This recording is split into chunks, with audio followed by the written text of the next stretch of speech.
அந்த 3 மாத காலம் தமிழக அரசியல் நிறைய மாற்றங்கள் ஏற்பட்டிருக்கிறது. உண்மைதான்.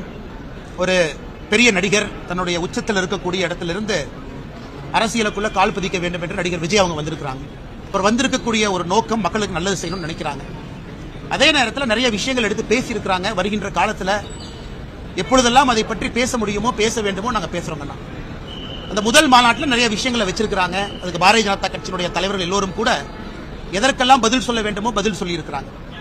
அவர் ஆக்டிவ் பாலிடிக்ஸ் வரும்பொழுது அவருடைய கருத்துக்கெல்லாம் வைக்க ஆரம்பிக்கும் பொழுது பாரதிய ஜனதா கட்சியும் எங்களுடைய கருத்துக்களை மக்கள் முன்னாடி வைப்போம்.